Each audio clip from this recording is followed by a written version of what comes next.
Most fitness advice out there wasn't made for dads. It was made for people who can sleep 8 hours, train whenever they want, and don't have a toddler waking them up at 5 a.m. So if you've ever felt like you're falling behind or not doing enough, it's probably not you. It's the advice you're following that doesn't fit your life anymore. Welcome back to the Hybrid Athlete Dad Podcast. In today's episode, I want to be talking about why fitness advice for dads is often unrealistic. Now, before I dive into today's episode, I like to go over anything in my life that I think that you may find beneficial when it comes to fitness, when it comes to nutrition, or just life in general. On my end, expecting daughter number 2 pretty much any day now. My wife is 39 weeks pregnant, so it could be happening today, could be happening during this podcast episode as I'm recording it, could be happening at some point next week. You just never obviously know when it's going to be happening. Last time it came natural where her water had just broke, so kind of expecting probably something similar to that this time. So just playing the waiting game, but super excited about daughter number 2. But I know with that, that'll bring some changes. Most notably, the sleep schedule might get thrown off there for a few weeks, but nothing that won't be able to overcome. I have been trying to get more done in the gym, where I had typically taken off Saturday and Sundays. I'm trying to get more running in on Sundays to basically front load the week and try to get as much done as I can before baby number 2 comes, because again, who knows when that's going to happen. Other than that, it's going to happen at some point rather soon. So super excited about that. I know I touched on it last couple episodes, but was getting back after it, after feeling sick, wasn't feeling 100%, and have been feeling back to almost my normal self, almost 100%, especially running. Last week, the temperature increased a little bit. I was able to go a little bit faster. It's hard when you're running out there and it's 20 degrees, when it's 10 degrees during the winter, to really go fast. At least for me, I find it a little bit difficult. So it was nice. The weather was feeling a little bit nicer. It's funny, last Friday, I think I ran my best run of the week. I ran 5 miles, and not the longest run of the week, but the best run, where mile 4, I think I ran 7:45, and then mile 5, I ran 7:35. So that was nice on that end to be able to just run fast. And it's funny because that was the 6th run I had done in a row, and my last 2 miles of the whole week were my fastest miles I believe I had done all week. So enjoy that aspect of it, enjoying the training, enjoying the lifting aspect of it, but know that there's going to be some big changes coming up here. So looking forward to that. But that brings me into today's episode, which is why fitness advice for dads is often unrealistic. When I was thinking about this podcast and when I was putting it together, I find that you go on Instagram and you see a lot of these folks that are fitness influencers, which is, no problem with that. But I find a lot of folks, they don't have children, they don't have kids, they don't have a son, they don't have a daughter.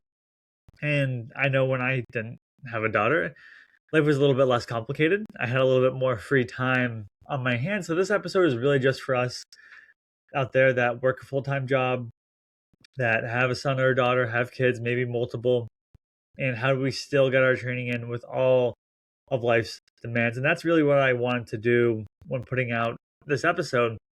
I find that a lot of the times that fitness advice just isn't built for dads. Most of the content out there, it's either built for people that are single, that don't have a significant other, or even if you do have a significant other, it's for people without kids. I find it's really the two of those. Either folks that are single or people that don't have kids. And what does that allow you? That allows you to have a lot more time in your schedule. Now, for me, it's at least beneficial where I work a job, where I know what my standard hours are. But I still know that I only have a certain amount of time each day that I can train, unless I want to take time away from my family, which is not what I want to be doing. I see that there's these unrealistic expectations of you're going to work out 6 days a week. You're going to have 90-minute workouts, that every workout is going to be consistent. Every workout is going to be perfect. You're going to say you're doing, gosh, the term is lacking me, progressive overload. You're progressive overloading every single week. It's continuing to go up. You have perfect nutrition. You have no issues at all. Or you see the folks that say, just wake up earlier. I can tell you, when I don't get enough quality sleep, it hurts my workouts. It hurts my work. It hurts the time that I spend with my family. If I continue to wake up earlier, I'm just not going to be at my optimal self. Maybe, like, I can tell, especially when I volunteer with our local ambulance department, I'm going out there and I'm sleeping pretty terrible because I've been on calls. Now, I might be good until about 1 or 2 o'clock in the afternoon, starting at 9 a.m. After that, it's going to start to slowly fade. It's hard to be productive for the entire day. So it's hard just to wake up earlier. And the reality is that there's going to be interrupted sleep. Even though our daughter's almost 3, she still wakes us up on occasion throughout the night. There's limited time windows that you have. I know that I don't want to be working out when my daughter is awake if I can help it.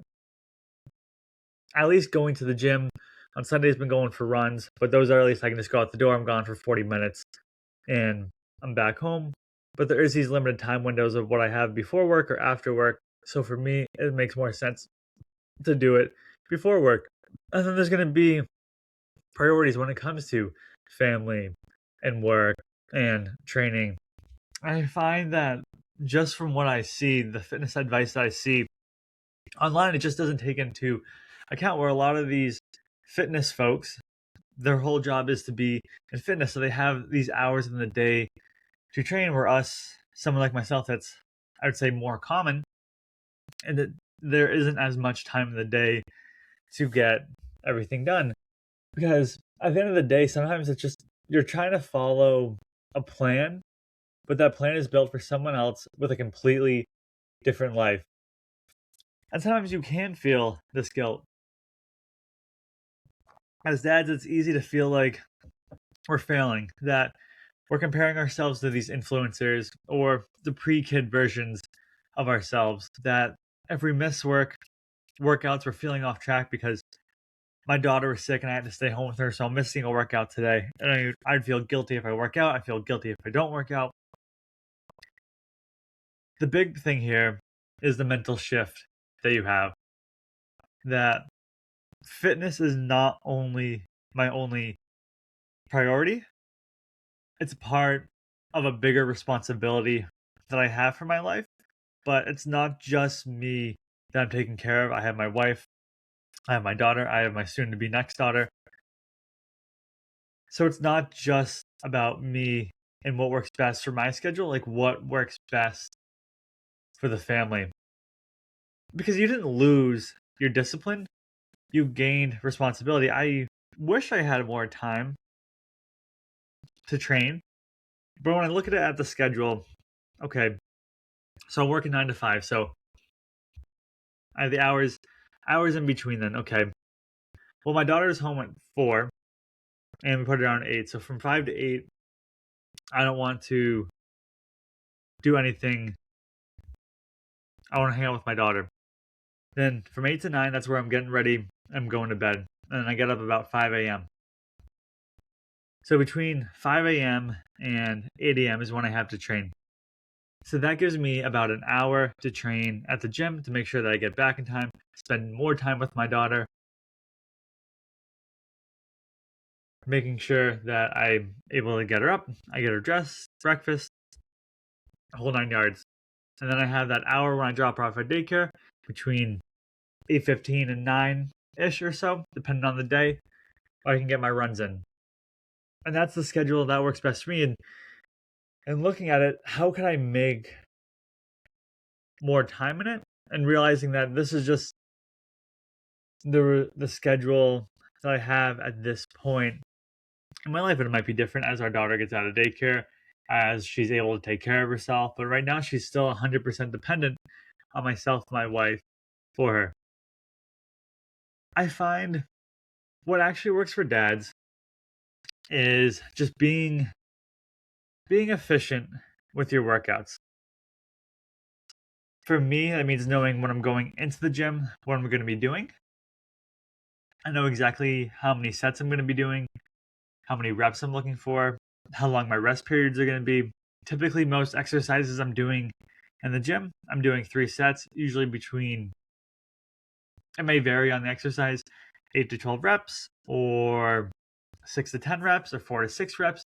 Again, depending on the exercise. But I know, okay, this exercise, I'm going to say bench press, I'm going for 3 sets, 8 to 12 reps. I did 12, okay, 10, 8, do a minute rest. In between, move on to the next exercise. Same thing can be said with running. I know exactly how far I'm going to be running that day. I know exactly what route I'm going to be running that day. And I keep it very consistent so that way I don't have to think about what I have to do in the gym, nor do I have to think about where I'm going to be running that day. When it comes to scheduling, finding a time early in the day before the family's up, it just works better for me. Now it'd be a little bit trickier to do it after our daughter went to sleep because I don't have a home gym and I prefer not to drive. Or what I feel as though I'd have a ton of energy at the end of the day. So what works best for me is getting up before my daughter wakes up. I wish I could go right into running from lifting, but I have to separate them. I have to split up these sessions. It's not the most convenient, but I don't have enough time in the morning when my daughter is awake to get the running and the lifting in. And what I realize is that I don't need to be perfect. I just need to be consistent. And that having these solid sessions a week, whether that's 5 workouts, 5 runs, it beats just doing these 90, 120 minute, 90-minute, 2-hour long workouts, or doing these extended runs every single day that's just not allowing my body enough time to recover. Because my goal is to be having these sustainable workouts with the responsibilities and the family that I have. And I realized that I had to redefine my progress as a dad. That progress isn't just better PRs or faster times or heavier lifts. It's about showing up consistently for my daughter. It's making sure when she's home from daycare every day, I'm home. I'm able to drop her off at daycare every day. I think there's maybe once a year where I can't drop her off at daycare in the morning, and I really look forward to that time I get to spend with her before I drop her off. Even though it's a short ride, I get to talk to her. I get to talk to her before I place her in her classroom for the day. And the only times I can remember where I haven't been able to has been the time probably in the last year, a couple weeks ago when I was sick and I couldn't move. It wasn't an enjoyable time. I want to make sure that I have energy for my family. I want to make sure that after I do work a full day, that I don't want to just sit on the couch and watch TV or just scroll on social media, that I still have energy to play because she has tons of energy. She'll just keep playing all day long.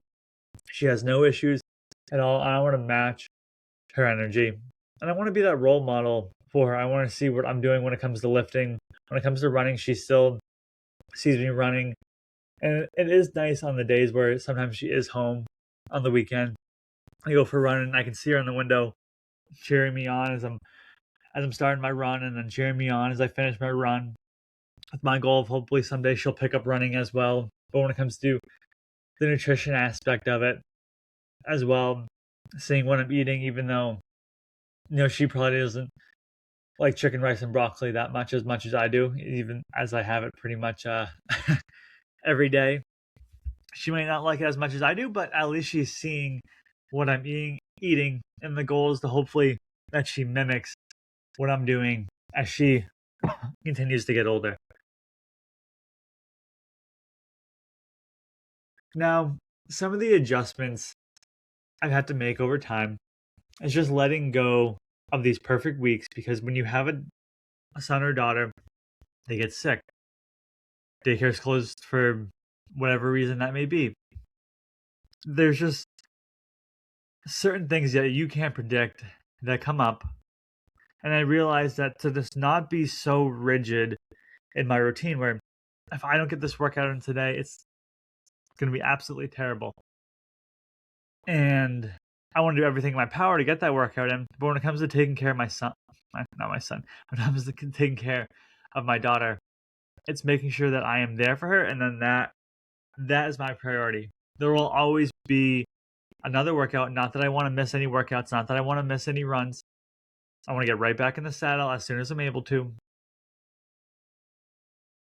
But she is my priority and she is my responsibility. And I just don't see this enough with the fitness advice that is out there of taking priority of the family. Because again, a lot of these folks are single or don't have any kids, and not to detract anything away from them. It's just two totally different lifestyles when you have kids versus when you don't have kids.